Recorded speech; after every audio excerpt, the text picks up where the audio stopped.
कहानी के starting scene में हमें एक छोटा बच्चा दिखाया जाता है जो कि एक खूबसूरत टाउन में न्यूज़पेपर डिस्ट्रीब्यूट कर रहा था। उसी टाउन में मोर्चरी यानी एक मुर्दा घर भी मौजूद था। यह पेपर बांटने वाला बच्चा देखता है कि काफी दिनों से मोर्चरी के बाहर से किसी ने भी उसके दिए हुए पेपर्स को उठाए तक नहीं है। यही सब सोचते हुए वो बच्चा अपना कैमरा लेकर उस वीरान से बड़े मोर्चरी में इन्वेस्टिगेशन करने जाता है। वो बच्चा वहाँ पर जाकर जैसे ही एक पिक्चर क्लिक की, अचानक उसे वहाँ पर किसी की आईज दिखाई दे दिया था। तभी मोर्चरी के अंदर से एक आदमी उस बच्चे के सामने आ गया। इस अजीब से दिखने वाला आदमी का नाम डार्क था, जिसे देखते ही बच्चा काफी डर गया था और वो अपना कैमरा लिए बगैर ही वहाँ से भाग जाता है। बाद में डार्क उस कैमरा को उठाकर एक बॉक्स में डाल देता है, जहाँ पर पहले से ही और भी लोगों का सामान पड़ा हुआ था और ये उन लोगों का सामान था जो यहाँ पर पहले आ चुके थे। फिर हम देखते हैं कि डार्क एक बच्चे का फ्यूनरल कर रहा है। फ्यूनरल खत्म होने के बाद वहाँ पर एक लड़की आती है जिसका नाम सैम था। असल में सैम यहाँ पर अपने किसी जॉब के लिए आई हुई थी, क्योंकि डार्क ने बाहर जॉब का नोटिस पहले से ही लगा रखा था।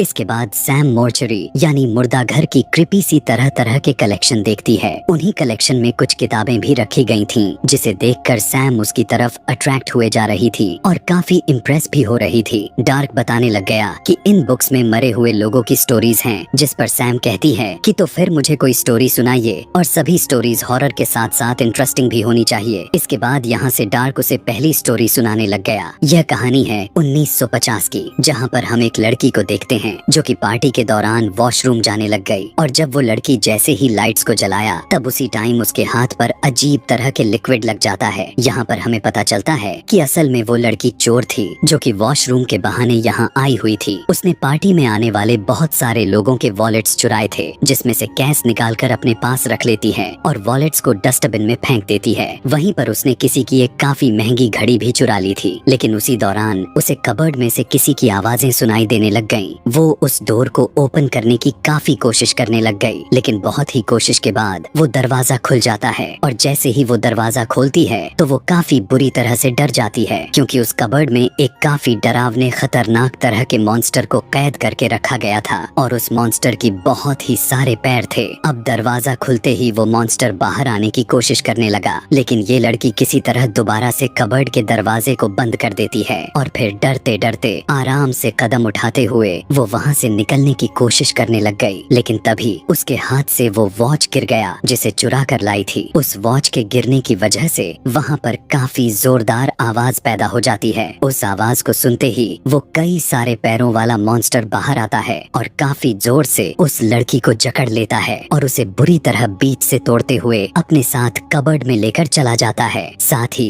वो वहाँ की लाइट्स को भी बंद कर देता है। यहीं पर उनकी स्टोरी नंबर 1 खत्म हो जाती है। सैम कहने लगी कि यह स्टोरी ठीक तो थी, लेकिन उतनी भी अच्छी नहीं थी, क्योंकि यह स्टोरी उसे ज्यादा पसंद नहीं आती। वो डार्क को कहती है कि मुझे और भी ज्यादा डरावनी स्टोरी सुननी है, लेकिन उससे पहले डार्क सैम से एक जॉब एग्रीमेंट पेपर पर साइन करवाता है और बाद में उसी मोर्चरी का विजिट करवाता है। इसके बाद यहीं से अब डार्क उसके पसंद की सेकंड स्टोरी सुनाने लग गया। यह स्टोरी 1960 की है, यानी पहली स्टोरी के ठीक 10 साल बाद की कहानी थी, जहाँ पर हमें एक लड़का दिखाया गया जो कि एक लड़की से मिलता है। उन दोनों की बातचीत होने लग गई और वो दोनों अच्छे फ्रेंड्स बन चुके थे। वो दोनों काफी टाइम के लिए एक दूसरे के साथ भी रहने लग चुके थे। किसी दिन जब वो लड़का मॉर्निंग के टाइम सोकर उठा, तब उसने देखा कि उसके बॉडी पर तो रेशेस बने पड़े हैं। इसीलिए वो डॉक्टर के पास पहुंचा और वो उस डॉक्टर से अपना ट्रीटमेंट करवाता है। यहाँ पर इस डॉक्टर को उसके पेट से किसी क्रिएचर की आवाजें सुनाई दे रही थीं, और उस लड़के की हैरान कर देने वाली रिपोर्ट सामने निकलकर यह आया कि यह लड़का प्रेग्नेंट हो चुका है। फिर जैसे ही यह लड़का अपने घर गया तो अचानक से उसका पेट ही बड़ा होने लग जाता है। यही बात कॉल पर अपने फ्रेंड को भी बताने लग गया। इतना बताने के बाद वो उसी लड़की के घर भी चला गया था। वो उस लड़की के घर जाकर उस पर काफी गुस्सा उतारने लग गया कि यह सब कुछ तुम्हारी ही वजह से हुआ है। आखिर देखो मेरे साथ क्या हो चुका है। अभी प्रेग्नेंट हुए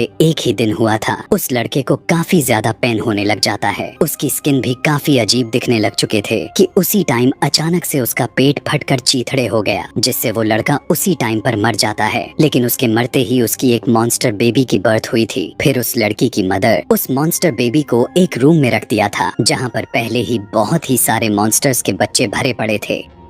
डार्क की सुनाई गई यह वाली स्टोरी काफी अच्छी और काफी इंटरेस्टिंग लगी थी, क्योंकि यह कहानी डरावनी के साथ साथ काफी सस्पेंस से भरा पड़ा था। फिर डार्क सैम को एक बेसमेंट में लेकर चला गया, जहाँ पर वो सैम को एक लड़की की डेड बॉडी दिखाया और उसी लड़की की स्टोरी सैम को सुनाने लग गया। और यह वाली स्टोरी साल 1970 की है, यानी यह भी पिछले स्टोरी के ठीक 10 साल बाद की कहानी है, जहाँ पर हम एक कपल को देखते हैं जो हस्बैंड वाइफ अपने मैरिड लाइफ में काफी खुश दिखाई दे रहे थे। उनमें से जो हस्बैंड था वो अपने वाइफ से बहुत ही ज्यादा प्यार करता था, लेकिन शादी के फौरन ही बाद वो लड़की मेंटली डिसेबल हो चुकी थी। उस लेडी का हस्बैंड अपने वाइफ को पूरी तरह से ठीक करने के लिए जी जान लगा देता है, उसका काफी ख्याल रखा करता था, लेकिन उसकी तबीयत में जरा सा भी प्रभाव नहीं पड़ रहा था। इसी को लेकर अब उसका हस्बैंड काफी दुखी होने लग चुका था और काफी टेंशन लेने लग चुका था। फिर वो एक रात अपने वाइफ को ठीक करने के लिए उसके साथ कैंडल लाइट डिनर करता है, लेकिन उस आदमी की वाइफ ना तो कुछ बोल रही थी और ना ही कुछ खा पी रही थी, यहाँ तक कि उसने मूव करना छोड़ दिया था। उसकी हालत को देखते हुए वो अपने वाइफ को एक अजीब तरह के स्टेचू गिफ्ट करता है, साथ ही वो खाने में अपनी मेडिसिन का ओवरडोज दे देता है, क्योंकि ऐसा करने के लिए उसे डॉक्टर ने ही कहा हुआ था। वजह यह था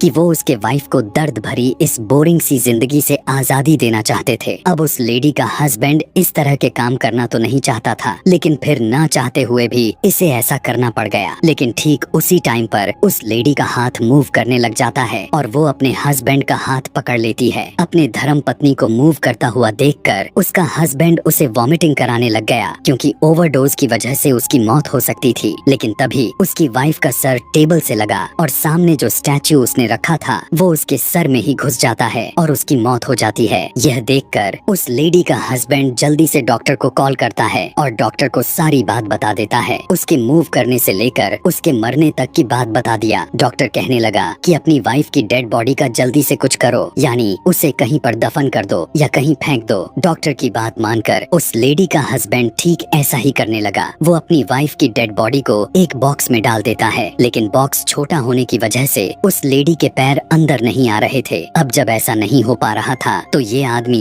अपनी पत्नी का दोनों पैर को काटकर अलग कर दिया और कटे हुए पैरों को बॉक्स में डालकर लिफ्ट के जरिए वहाँ से लेकर जाने लगा। लेकिन तभी अचानक से लिफ्ट बंद पड़ जाती है। अब उस आदमी के साथ जो होने वाला था वो हमारे सोच से परे था। उस बॉक्स से बहुत सारा खून बाहर आने लगा, जिससे लिफ्ट पूरे खून से ही भर जाती है। इस बात की वजह से उस लेडी का हस्बैंड काफी डर जाता है और वहाँ से बाहर निकलने के लिए लिफ्ट के डोर को ओपन करने की लाख कोशिश करने लगा। ठीक उसी टाइम पर वहाँ पर उनकी नेबर भी आ जाती है और वो उस आदमी की मदद करने लग गई। उसे लिफ्ट से बाहर निकालने के लिए पुलिस को कॉल कर देती है, लेकिन तभी अचानक से लिफ्ट चल पड़ती है और सीधा नीचे की तरफ जाने लग गई। तभी वो आदमी बाहर देखने लगा और उसे अपने वाइफ के साथ गुजारे गए सारे पल याद आने लगते हैं। और तभी अचानक से बॉक्स ओपन हो जाता है, जिसमें से उस लेडी का भूत निकलकर बाहर आ गया और उस लेडी का भूत अपने हस्बैंड के पास जाता है। लेकिन यहाँ पर हम यह जान पाते हैं कि यह सब कुछ इस आदमी की इमेजिनेशंस थी। यहाँ पर ऐसा कुछ भी नहीं हो रहा था, क्योंकि काफी डिप्रेशन की वजह से उस आदमी का मेंटल बैलेंस खराब हो चुका था। लिफ्ट के बाहर पुलिस भी पहुँच चुकी थी और पुलिस को डेड बॉडी वाला बॉक्स भी मिल जाता है और इस आदमी को पकड़कर मेंटल असाइलम में भेज दिया जाता है। सैम को यह स्टोरी भी काफी अच्छी लगती है। सैम डार्क से कहने लग गई कि आपकी सारी स्टोरीज काफी अच्छी और काफी इंटरेस्टिंग है, और सबसे अच्छी बात तो ये है कि सारे कहानी में बहुत अच्छा मोरल भी मौजूद है, और वो यह था कि जो भी किसी के साथ बुरा करता है उसका अंजाम भी काफी बुरा ही होता है। इसके बाद डार्क सैम को सीधा बेसमेंट में लेकर जाता है और यहाँ पर सैम डार्क के सामने खुद को इस तरह से रिवील करती है। उसे कहने लग गई कि मैं यहाँ पर किसी जॉब के लिए नहीं आई हुई थी, बल्कि यहाँ कॉफीन में रखे गए उस बच्चे के लिए आई हूँ जिसकी अभी कुछ दिन पहले ही डेथ हुई थी। वो बताती है कि इस बच्चे की मौत की रिस्पॉन्सिबल मैं खुद हूँ।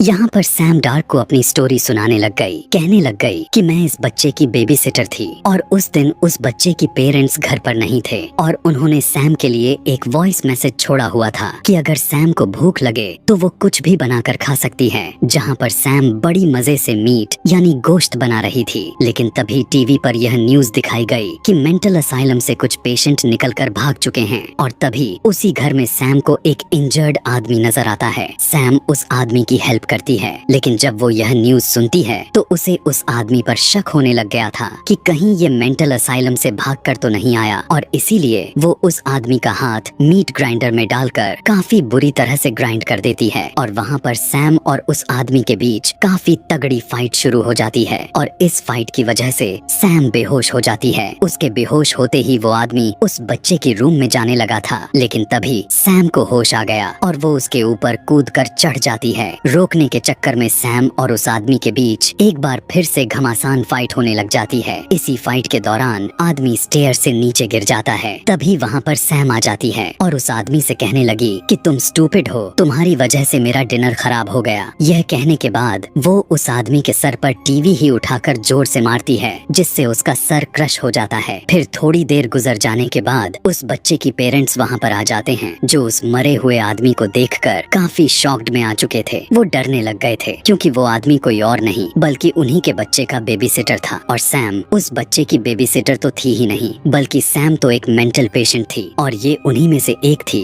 जो मेंटल असाइलम से भाग गए थे। तभी उस बच्चे के पेरेंट्स देख पाते हैं कि उनका बच्चा भी वहाँ से गायब हो चुका है। वो अपने बच्चे को हर तरफ ढूंढने की काफी कोशिश करते हैं, लेकिन वो उन्हें कहीं पर भी नहीं मिलता। और काफी खोजने के बाद जब वो अपने ओवन खोल कर देखते हैं तो वो यह देखकर काफी हैरान रह गए, क्योंकि उसमें सैम जिस गोश्त को बना रही थी वो किसी और का नहीं बल्कि उनके बच्चे का ही था। यहाँ पर हम यह बात जान पाते हैं कि सैम असल में एक सीरियल किलर थी। वो कोई नॉर्मल लड़की नहीं है, और सीरियल किलर होने के साथ साथ वो एक कैनिबल भी थी। कैनिबल वो लोग होते हैं जो इंसानों का मांस खाते हैं, लेकिन यहाँ सैम सिर्फ बच्चों को कैप्चर करके उन्हें काट कर खा जाती थी, और बच्चों को मारने के बाद निशानी के तौर पर उनका एक दांत अपने पास रख लेती थी। अब क्योंकि वो इस बच्चे का दांत नहीं ले पाई थी, इसीलिए वो इस मोर्चरी में बच्चे की दांत लेने के लिए आई थी। इतना बताने के बाद सैम डार्क को भी चाकू से स्टैब कर देती है, लेकिन तभी वो देखती है कि डार्क अचानक जोर जोर से हंसने लग जाता है। और हैरान कर देने वाली बात तो यह है कि जहाँ पर सैम ने चाकू को स्टैब किया था वहाँ से खून नहीं आ रहा था, बल्कि एक अजीब चिपचिपा सा लिक्विड निकल रहा था। इतना देखते ही सैम की हवा टाइट हो जाती है और वहाँ से भागने की कोशिश करने लग गई, लेकिन सैम अब मोर्चरी में काफी बुरी तरह से फंस चुकी थी। वो वहाँ से भागने की काफी कोशिश करती तो है, लेकिन उससे ऐसा नहीं हो पाता। ऐसा लग रहा था कि जैसे वो मोर्चरी यानी मुर्दा घर कोई भूल भुलैया बन चुका हो, और यह सब कुछ किसी और ने नहीं बल्कि डार्क ने ही कर रहा था। इसके बाद सैम वहाँ की लाइब्रेरी में आ जाती है, जहाँ पर डार्क उसे कहने लगा कि बेटा अभी तो ये स्टार्टिंग है, आगे आगे देखो क्या क्या होता जाता है। यह कहने के बाद डार्क वहाँ पर काफी सारे बुक्स गिराने लग जाता है। इन सारे बुक्स में उन सभी बच्चों की स्टोरी थी जिन्हें सैम ने बुरी तरह से उन्हें काफी ब्रूटल तरीके से मार डाली थी, जबकि वो सारे बच्चे इनोसेंट थे। कि तभी उन सभी बुक्स में से उन सारे बच्चों की सोल बाहर निकलने लग जाते हैं। सारे बच्चों की सोल मिलकर सैम को जकड़ लेती है और उसे खाने लग जाती है, और इसके बाद सैम के बॉडी में वही चिपचिपा लिक्विड डाल देता है और बाद में उसके बॉडी पर स्टेट्स लगा देता है। और ऐसा करने के बाद डार्क भी उस मोर्चरी से बाहर निकल गया, लेकिन हम देखते हैं कि जैसे ही डार्क बाहर आया वो डस्ट बनकर गायब हो जाता है, जिससे यहाँ पर हम यह जान पाते हैं कि डार्क भी कोई इंसान था ही नहीं बल्कि वो तो डार्क की सोल थी। तभी हम मोर्चरी में देखते हैं कि सैम की अचानक से आंख खुल गया। इसका मतलब यह था कि डार्क के बाद इस मोर्चरी कलेक्शन को सैम ही चलाने वाली है। इसके बाद यहीं से सीन सीधा प्रेजेंट टाइम में शिफ्ट कर दिया जाता है, जहाँ पर हम देखते हैं कि यह सारी स्टोरी सैम उसी बच्चे को सुना रही थी जो न्यूज़पेपर बांट रहा था, जिसे हमने इस कहानी के स्टार्टिंग सीन में भी देख रखा था। वो बच्चा सैम से डर जाता है और उससे कहने लगा कि मुझे देर हो रही है, मैं घर जा रहा हूँ। जिस पर सैम उससे कहने लगी कि इतनी जल्दी भी क्या है, मुझे अभी तो डिनर भी बनाना है और हमने मिलकर डिनर करना है। और सैम के ऐसा कहते ही यह कहानी यहीं पर खत्म हो जाती है। इसी तरह के और भी मूवी एक्सप्लेनेशन वीडियोस देखने के लिए चैनल को सब्सक्राइब और कमेंट में नेक्स्ट मूवी का नाम लिखना ना भूलें। Thanks for watching.